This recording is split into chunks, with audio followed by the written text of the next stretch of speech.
ریاست میں لوگوں کی خبرگیری کے لیے حضرت عمر فاروق رضی اللہ تعالیٰ عنہ رات کو گشت کیا کرتے تھے کہ ایک مرتبہ رات کے وقت حضرت عمر فاروق رضی اللہ تعالیٰ عنہ نے ایک بوڑھی عورت کا خیمہ دیکھا۔ اس بوڑھی عورت کے پاس چھوٹے چھوٹے بچے رو رہے تھے اور آگ پر ہنڈیاں چڑھائی ہوئی تھی۔ تو حضرت عمر رضی اللہ تعالیٰ عنہ نے بوڑھی عورت کو سلام کیا تو اس عورت نے جواب دیا۔ حضرت عمر نے اس عورت سے فرمایا کہ کیا میں اندر آ سکتا ہوں؟ وہ عورت اچھے طریقے سے بولی کہ آ جائیں۔ آپ خیمے کے اندر گئے اور پوچھا کہ تمہیں کیا ہوا ہے اور یہ بچے کیوں رو رہے ہیں؟ اس عورت نے جواب دیا کہ یہ بھوک کی وجہ سے رو رہے ہیں، رات ہو چکی ہے اور سردی بھی ہے۔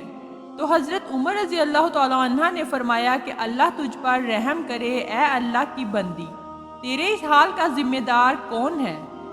عورت نے جواب دیا کہ اللہ، میری اس حالت کا ذمہ دار خلیفہ امیر المومنین حضرت عمر ہے۔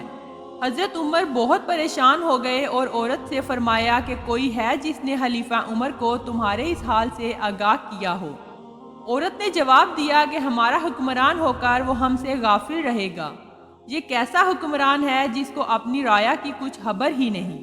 بوڑھی عورت نے کہا کہ مجھے عمر سے آج تک کچھ بھی نہیں ملا، خدا اس کو غارت کرے۔ عورت رو رہی تھی اور کہتی جاتی تھی کہ آج تک مجھ کو خلیفہ کے پاس سے 1 روپیہ بھی نہیں ملا۔ بوڑھی عورت نے یہ بھی کہا کہ میں عمر کی شکایت حضور نبی اکرم صلی اللہ علیہ وآلہ وسلم سے کروں گی۔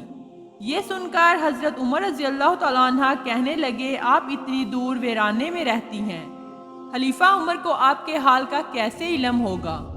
اب بڑھیا نے پھر جواب دیا کہ اگر ہم جیسے لوگوں کا حال عمر کو معلوم نہیں تو خلافت کیوں کر رہا ہے؟ عمر وقت کا خلیفہ کیوں بنا ہے؟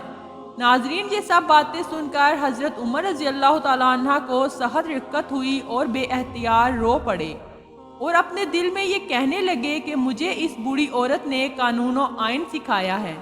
لہٰذا ناظرین، پھر حضرت عمر بھاگتے ہوئے اس جگہ گئے جہاں آٹا رکھنے کا سٹور تھا۔ انہوں نے آٹے کی ایک بوری اور گھی کا ڈبہ نکالا اور اپنے ساتھی سے کہا کہ یہ مجھ پر لاد دو۔ آپ کے ایک ساتھی نے کہا کہ آپ کے بجائے میں اسے اٹھا لیتا ہوں۔ پھر حضرت عمر رضی اللہ تعالیٰ عنہ نے کہا کہ کیا تو قیامت کے دن میرا وزن اٹھائے گا؟ لہٰذا آپ کے ساتھی نے سامان آپ کے کندھوں پر لاد دیا اور آپ کے ساتھ ساتھ چلا۔ آپ آگے آگے جا رہے تھے، پھر آپ نے یہ سامان اس عورت کے سامنے رکھ دیا اور تھوڑا سا آٹا نکال کر کہا کہ میں اسے صاف کرتا ہوں، اور پھر حضرت عمر نے آٹا گوندا، ہانڈی چڑھائی۔ حضرت عمر رضی اللہ تعالیٰ عنہ خود چولہا پھونکتے جاتے، کھانا تیار ہوا تو بچوں نے خوب پیٹ بھر کر کھایا اور کچھ کھانا باقی بھی رہ گیا اور بچے اچھلنے کودنے لگے۔ اب حضرت عمر رضی اللہ تعالیٰ عنہ بچوں کو دیکھتے اور خوش ہوتے۔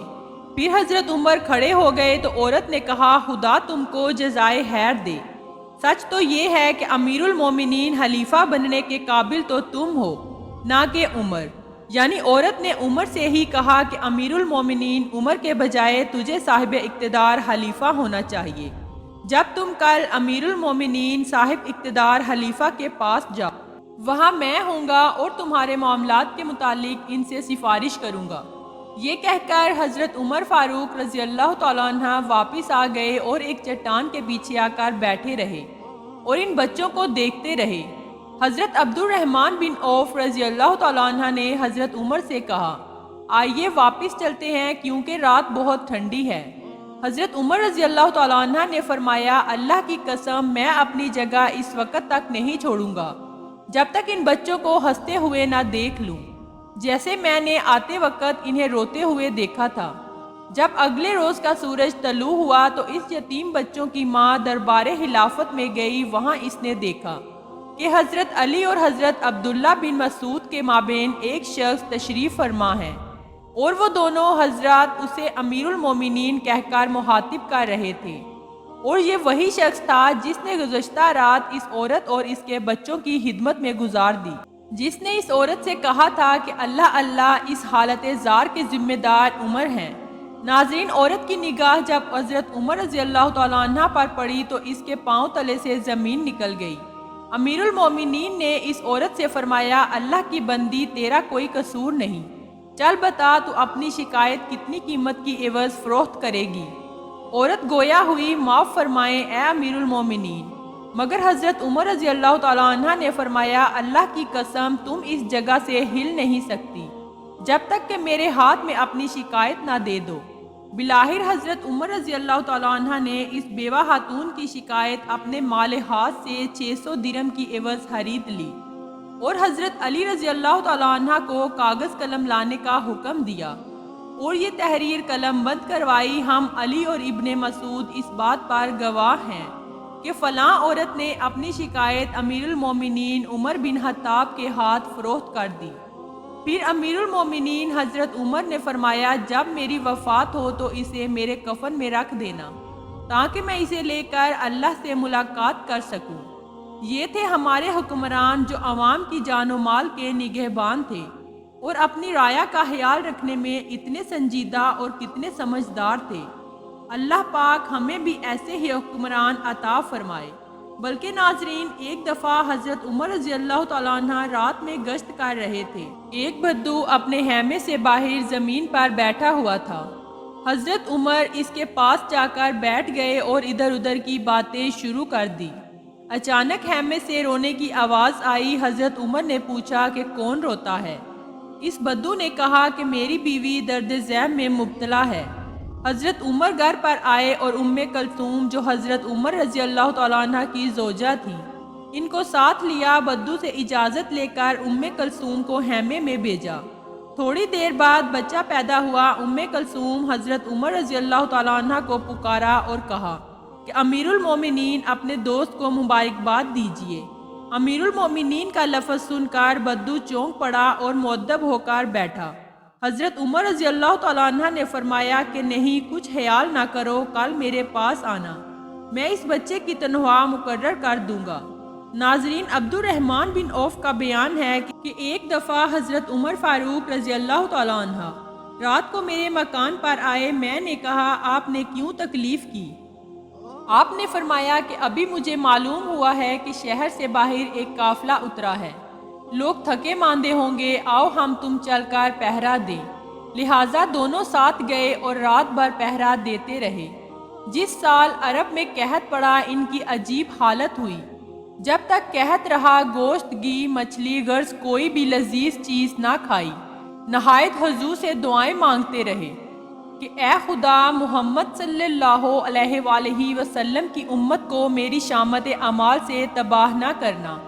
قحط کے زمانے میں حضرت عمر رضی اللہ تعالیٰ عنہ کو جو فکر و تردد رہتا تھا اور اس سے قیاس کیا جاتا تھا کہ اگر قحط رفع نہ ہوا تو وہ اس غم میں تباہ ہو جائیں گے۔ ایک دفعہ ایک بدو ان کے پاس آیا اور یہ اشعار پڑھے، اے عمر، لطف اگر ہے تو جنت کا ہے، میری لڑکیوں کو کپڑے پہنا، خدا کی قسم تجھ کو یہ کرنا ہوگا۔ حضرت عمر رضی اللہ تعالیٰ عنہ نے فرمایا کہ اگر میں تمہارا کہنا نہ کروں تو کیا ہوگا؟ بدو نے کہا کہ تم سے قیامت کے روز میری نسبت سے سوال ہوگا، تو ہکا بکا رہ جائے گا، پھر یا دوزخ کی طرف یا بہشت کی طرف جاتا بنوں گا۔ حضرت عمر رضی اللہ تعالیٰ عنہ اس قدر روئے کہ داڑھی مبارک تر ہو گئی۔ غلام سے کہا کہ میرا کرتا اس کو دے دو، اس وقت اس کرتے کے سوا اور کوئی چیز میرے پاس موجود نہیں۔ ایک دفعہ رات کو گشت کر رہے تھے کہ عورت اپنے بالاخانے میں بیٹھے یہ اشعار پڑھ رہی تھی کہ رات کالی ہے اور لمبی ہوتی جا رہی ہے اور میرے پہلو میں میرا دوست نہیں جس سے ہوش پہیلی کروں۔ اس عورت کا شوہر جہاد پر گیا ہوا تھا۔ وہ عورت اس کے فراق میں یہ درد انگیز اشعار پڑھ رہی تھی۔ حضرت عمر رضی اللہ تعالیٰ عنہ سخت قلق ہوا اور کہا کہ میں زنان عرب پر بڑا ظلم کیا ہے۔ اور پھر حضرت حفصہ رضی اللہ تعالیٰ عنہ کے پاس آئے اور پوچھا کہ عورت کتنے دن تک مرد کے بغیر رہ سکتی ہے؟ انہوں نے کہا کہ 4 مہینے تک۔ صبح ہوتے ہی ہر جگہ حکم بھیج دیا کہ کوئی سپاہی 4 مہینوں سے زیادہ باہر نہ رہے۔ ناظرین، سعد ابن یرغوب ایک صحابی تھے، ان کی آنکھیں جاتی رہی۔ حضرت عمر رضی اللہ تعالیٰ عنہ نے ان سے کہا کہ آپ نماز جمعہ میں کیوں نہیں آئے؟ انہوں نے کہا میرے پاس آدمی نہیں ہے کہ مجھے راستہ بتائیں۔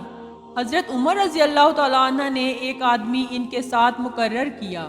جو ہمیشہ ان کے ساتھ ساتھ رہتا تھا، بلکہ حضرت عمر رضی اللہ تعالیٰ عنہ ایک مرتبہ لوگوں کو کھانا کھلا رہے تھے کہ ایک شخص کو دیکھا کہ بائیں ہاتھ سے کھانا کھا رہا ہے۔ آپ نے کہا، یہ داہنے ہاتھ سے کھانا کھاؤ۔ اس نے کہا کہ جنگ موطا میں میرا دایاں ہاتھ جاتا رہا۔ حضرت عمر رضی اللہ تعالیٰ عنہ کو صحت رکت ہوئی، اس کے برابر بیٹھ گئے اور رو رو کر کہنے لگے کہ افسوس تم کو، وضو کون کراتا ہوگا، سر کون دھوتا ہوگا، کپڑے کون پہناتا ہوگا۔ پھر ایک نوکر مقرر کر دیا اور اس کے لیے تمام ضروری چیزیں خود مہیا کر دی۔ ناظرین محترم، حضرت عمر فاروق رضی اللہ تعالیٰ عنہ وہ خوش نصیب صحابی ہیں جن کو حضور نبی اکرم صلی اللہ علیہ وآلہ وسلم کی دعا کی بدولت ایمان کی دولت عطا کی گئی۔ حضرت عمر رضی اللہ تعالیٰ عنہ کی شجاعت و ہمت کی نظیر نہیں ملتی۔ آپ ہی کی بدولت اسلام مکہ مکرمہ میں بیت ارقم سے نکل کر حرم آیا، اور خلافت ملنے کے بعد آپ نے 22 لاکھ مربع میل پر اسلام کے جھنڈے گاڑے۔ آپ جیسا خلیفہ چشم فلک نے آج تک نہیں دیکھا کہ اتنی بڑی خلافت کا حاکم اور اس قدر سادہ زندگی۔ ایک دفعہ ملک روم کا سفیر مدینہ آیا تو اس نے دریافت کیا کہ تمہارے خلیفہ کا محل کہاں ہے؟ لوگوں نے کہا، ہمارے خلیفہ محل میں نہیں رہتے بلکہ عام سے مکان میں رہتے ہیں۔ اس وقت وہ شہر سے باہر گئے ہیں، تم ان کو دیکھو گے تو پہچان لوگے۔ ان کے ایک ہاتھ میں زرہ ہوگا، موٹے کھدر کے کپڑے پہن رکھے ہوں گے۔ سفیر شہر سے باہر کی جانب چل پڑا۔ کچھ دور جا کر اس نے دیکھا کہ مسلمانوں کے خلیفہ ایک درخت کے نیچے اینٹ پر سر رکھ کر سو رہے ہیں۔ آس پاس کوئی پہرے دار نہیں۔ یہ دیکھ کر اس کی زبان سے بے اختیار یہ الفاظ نکل پڑے، آپ اپنے لوگوں کے سچے خلیفہ ہیں، اس لیے آپ لوگوں کے دلوں پر حکومت کرتے ہیں اور آپ کو کسی پہرے دار اور سپاہی کی ضرورت نہیں۔ آپ فرماتے تھے کہ اللہ تبارک و تعالیٰ نے ہمیں جو عزت اور شہرت دی ہے وہ شاندار کپڑوں اور عالیشان مکانات کی وجہ سے نہیں بلکہ اسلام کی وجہ سے ملی ہے۔ اپنی رعایا کے ساتھ اتنا مل کر رہتے کہ کوئی بھی ان سے آسانی کے ساتھ سوال کر سکتا۔ ان کا کوئی وی آئی پی پروٹوکول نہیں تھا، جیسا کہ آج کل حکمرانوں سے ملنے کا تصور بھی نہیں کیا جا سکتا۔ آپ رضی اللہ تعالیٰ عنہ کی کوشش ہوتی تھی کہ رعایا کے حالات زیادہ سے زیادہ خود معلوم کریں، بلکہ ایک مرتبہ ایک قافلہ مدینہ منورہ آیا اور شہر کے باہر اترا۔ اس کی خبر گیری کے لیے حضرت عمر رضی اللہ تعالیٰ عنہ خود تشریف لے گئے۔ پہرا دیتے رہے کہ ایک طرف سے رونے کی آواز آئی۔ ادھر متوجہ ہوئے تو دیکھا کہ ایک شیرخوار بچہ ماں کی گود میں رو رہا ہے۔ ماں کو تاکید کی کہ بچے کو بہلاؤ۔ تھوڑی دیر بعد پھر ادھر سے گزر ہوا تو بچہ روتا پایا۔ حضرت عمر فاروق رضی اللہ تعالیٰ عنہ نے فرمایا کہ تو بڑی بے رحم ماں ہے۔ اس نے کہا کہ تم کو اصل حقیقت معلوم نہیں، خواہ مخواہ مجھے ڈانٹ رہے ہو۔ بات یہ ہے کہ امیر المومنین حضرت عمر فاروق رضی اللہ تعالیٰ عنہ نے حکم دیا ہے کہ بچے جب تک ماں کا دودھ نہ چھوڑ دیں بیت المال سے اس کا وظیفہ مقرر نہ کیا جائے۔ میں اس غرض سے اس کا دودھ چھڑاتی ہوں اور یہ اس وجہ سے روتا ہے۔ حضرت عمر فاروق رضی اللہ تعالیٰ عنہ کو یہ بات سن کر رکت ہوئی اور کہا کہ ہائے عمر، تو نے کتنے بچوں کا خون کیا ہوگا۔ حضرت عمر رضی اللہ تعالیٰ عنہ نے اسی دن منادی کرا دی کہ بچے جس دن سے پیدا ہوں اسی تاریخ سے ان کے وظیفے مقرر کر دیے جائیں۔ سب بچوں کے لیے وظیفے حضرت عمر رضی اللہ تعالیٰ عنہ نے مقرر کیے، اور آج حال یہ ہے کہ یورپ اور دیگر ممالک میں وظائف دیے جاتے ہیں، تبھی ان کے طرز حکومت کو سراہا جاتا ہے، لیکن امت مسلمہ رزق و روزگار کی وجہ سے پریشان ہے۔ آج امت حضرت عمر کی خلافت کو یاد کرتی ہے۔ ناظرین، حقیقی بات تو یہ ہے کہ آج مدینہ جیسی ریاست قائم کرنے والے حکمرانوں کو حضرت عمر کی سیرت کو اپنانے کی ضرورت ہے۔